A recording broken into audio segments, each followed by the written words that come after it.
শ্রীলঙ্কার উত্তর ও মধ্যাঞ্চলে প্রবল বৃষ্টিপাতের কারণে বন্যা এবং ভূমিধসের তাণ্ডব থামছে না।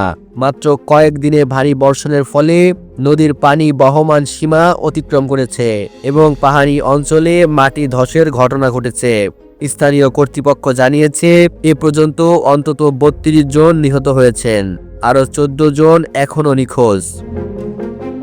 নদীর পানি বাড়তে বাড়তে অনেক এলাকা জলমগ্ন হয়েছে এবং যোগাযোগ ব্যবস্থা ব্যাহত হয়েছে। অনেক বাড়ি ভেঙে গেছে, বৈদ্যুতিক সংযোগ বিচ্ছিন্ন হয়েছে এবং খাদ্য ও পানি সরবরাহের অভাব দেখা দিয়েছে।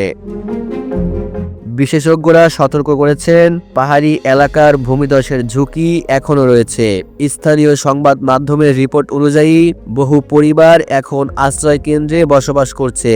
শিশু, বৃদ্ধ এবং অসুস্থ মানুষদের বিশেষ সুরক্ষার ব্যবস্থা নেওয়া হয়েছে, যদিও সরকারি পক্ষ থেকে অবিলম্বে সহায়তা পৌঁছে দেওয়া হয়েছে। পানিবাহিত রোগের ঝুঁকিও বেড়ে গেছে।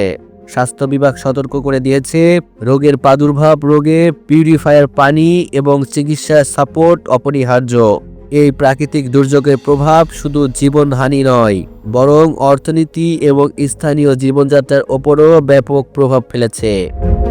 ক্ষতিগ্রস্ত ফসল, ভাঙা যোগাযোগ ব্যবস্থা এবং পানিবন্দী এলাকা স্থানীয়দের জীবিকা কঠিন করেছে। সরকার জানিয়েছেন, পুনর্গঠন ও পুনর্বাসনের জন্য বিশেষ তহবিল তৈরি করা হয়েছে।